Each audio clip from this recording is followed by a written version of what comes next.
Hello, my name is Rick Dalrymple. I'm excited to be here with you today. I see we have a lot of people in attendance. That's great. We've got a very information-packed program for you that I trust that you'll find very helpful. Our topic, 3 keys to profitability in the new economy. Couldn't be more relevant during these economic times that we're in, right? Well, before we get started, I'd like everyone just to stop what you're doing right now, and I'd like everyone just to relax. Close your eyes if you'd like to. Take a deep breath and just clear your mind. Now, first off, I'd like to applaud everyone for taking time to learn and reinforce this very important information. I want you to feel good about what you're going to see, because from our perspective, what you're going to learn could save your company hundreds of thousands of dollars in lost profits. And we're here to help you with ideas that will serve you today and in the years to come. Now, again, I'd like to welcome everyone. I'd like to suggest that you have a notepad handy because we're going to be covering a lot of material today. And for you multitaskers out there, since we'll be keeping this executive briefing fairly fast-paced, you may want to go ahead and turn off your cell phones and your emails just for the next 20 minutes or so you don't miss any key points. But I hope that you can stay till the end because we have a special bonus report that we'll share with you. So let's go ahead and get started.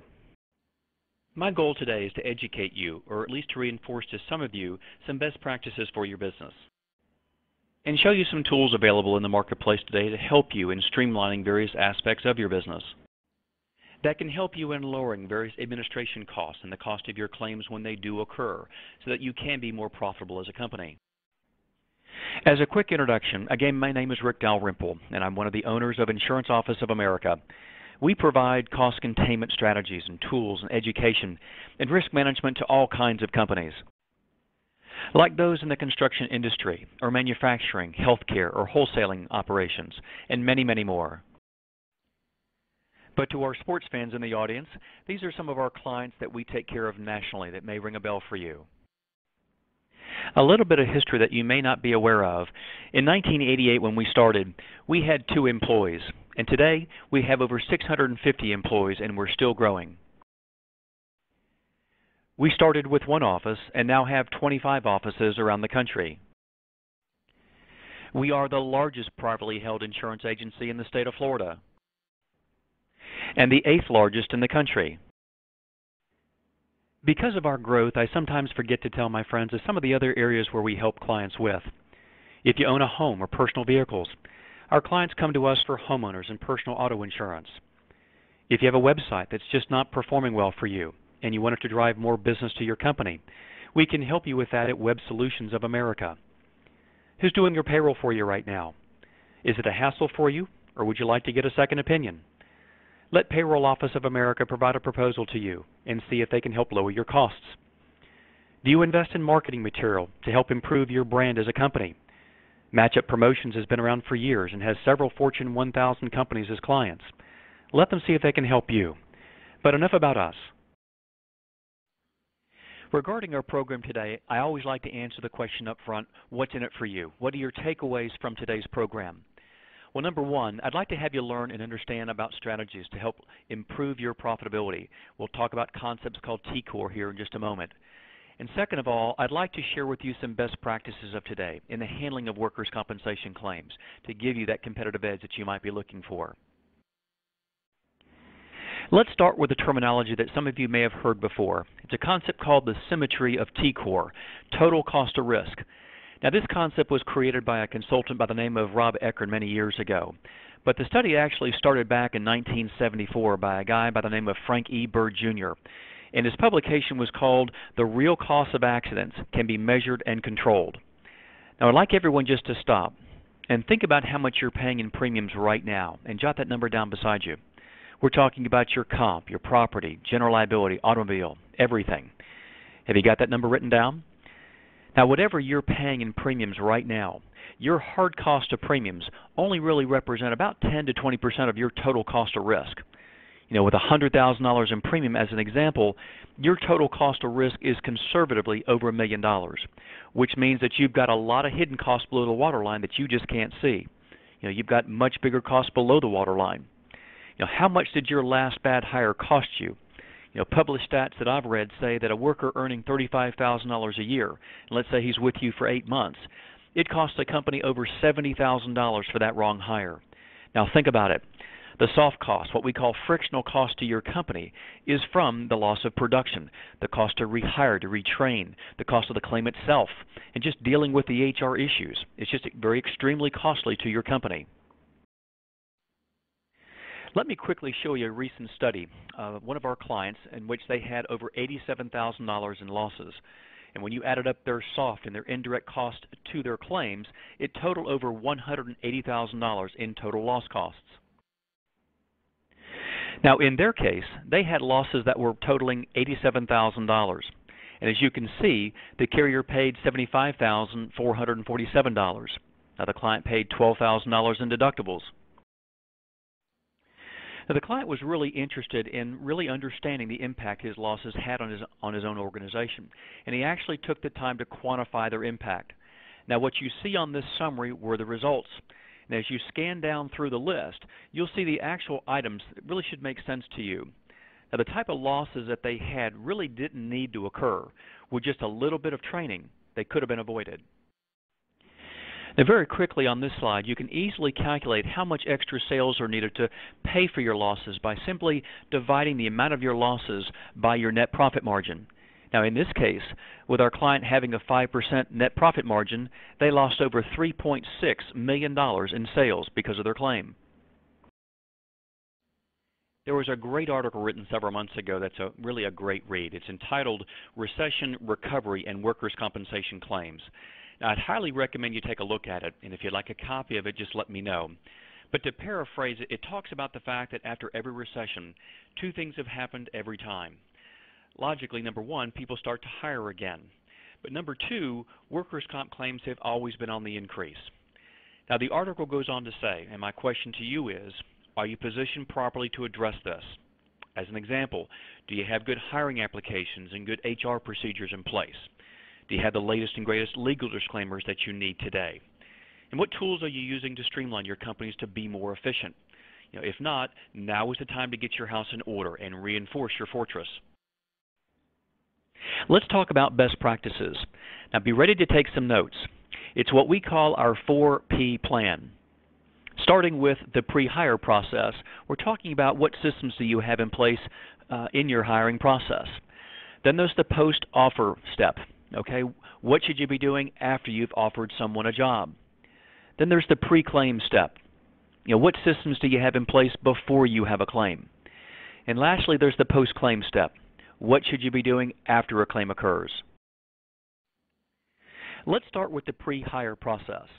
Now, as it relates to workers' comp, what you do in the pre-hire process is absolutely huge in keeping your claim costs down. Number one, what does your hiring process look like these days?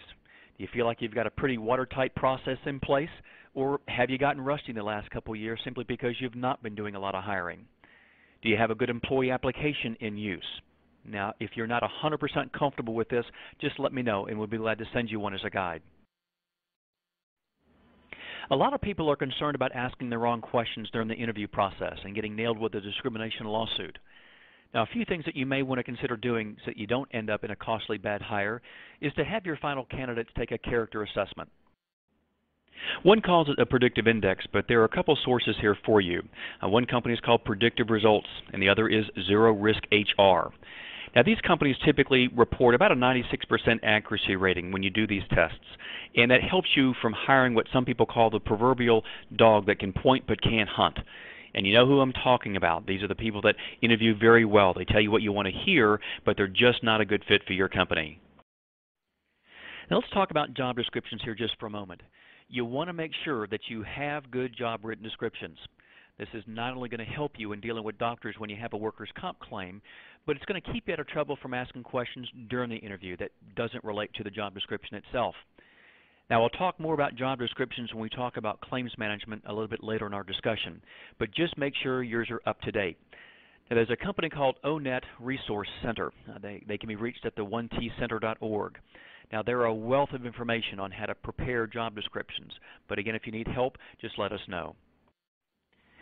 Another thing that you may want to consider doing is doing a background check on all your new hires. Now, I know to some of you that may sound very basic, but I put these companies up here that you may want to consider checking out just to see if they have better rates than what you're paying now. I trust that many of you already have elected to have a drug-free workplace program in place, and if you have, congratulations. If not, I'd highly recommend it. You do not want to be the path of least resistance for drug users to find your place of employment to work. I know our economy is still trying to gain momentum, but when the economy does build more steam and you do start to hire more, you may want to consider a temp to perm strategy. That kind of protects you from hiring that worm in the apple, those people who are looking to get hired really quickly and file a workers' comp claim. Basically, just make sure that you like them before you put them on your payroll. Now let's talk about the second part of a 4P plan. Now it's what we call the post-offer step. What should you be doing after you've offered someone a job? Let me ask you a quick question. Do you use a post-offer health questionnaire or a conditional offer of employment letter after you've offered someone a job? Let me tell you why the use of a post-offer questionnaire is huge. Now, there was a company that had an employee that lied on their post-offer questionnaire stating he'd not had any back injuries, when in fact he actually had a back injury 2 years prior, and he obviously re-injured his back. Now, this case cost this company over $76,000 in extra premium and costs, which based upon their profit margins, which were running about 3.5%, translated to in over $2.1 million in extra sales that they needed to generate just to make up for that loss. There was a court case called Martin Company versus Carpenter. It goes back to 1961, which enables a carrier to deny workers' comp benefits if someone lies on their post-offer health questionnaire. Now, the loss we just talked about can really easily be avoided if you simply have medical questionnaires as part of your new hire package. Now, as a side note, you want to make sure that you have that type of documentation in a separate filing cabinet, just to make sure you're in compliance with HIPAA, okay? Let's now talk about the third part of a 4P plan. It's called the PreClaim Step. What systems do you have in place before you have a claim? Now, bottom line, and simply put, these are things that you want to make sure you've got in place before you have your next workers' comp claim. And again, I'm a big advocate of having a claims kit, which is a simple checklist of things that need to get done at the start of every claim. A huge cost driver to your cost of your claims is whether or not you have an effective return to work program in place. Now, I know that many of you probably already know what this is, but for those of you who are not sure about this, just let me know and we'll be glad to help you. But again, this is huge, and here's why. Because the next time you have a claim that could, let's say, takes one of your people out for a week, how you handle that claim, depending upon the state that you're in, can determine whether or not that case is going to cost you 1 time or 4 times the cost of that claim. Let me give you an example. Let's say that the hard cost of one of your claims totals around $7,000, and that's just for medical bills and some wages while they're out of work. Now, the day you let the carrier pay your employee's lost wages, that's going to quadruple the cost of your claim. So a $7,000 claim would really cost your company approximately $28,000, and that's just in hard cost caused by the increase in your experience modification factor. And that's a whole new topic that we really won't have time to discuss today. But this doesn't even include your soft costs, which can be anywhere from 8 to 10 times that. Now, again, depending upon what your profit margins are as a company, it may take you $750,000 or more in sales just to make up for that $7,000 claim. On a case-by-case basis, we've used a strategy called salary in lieu of comp, which enables you, the employer, to go ahead and continue to pay wages to the employee while they're out of work. Now, this actually has the effect of killing that trigger that quadruples the cost of your claim.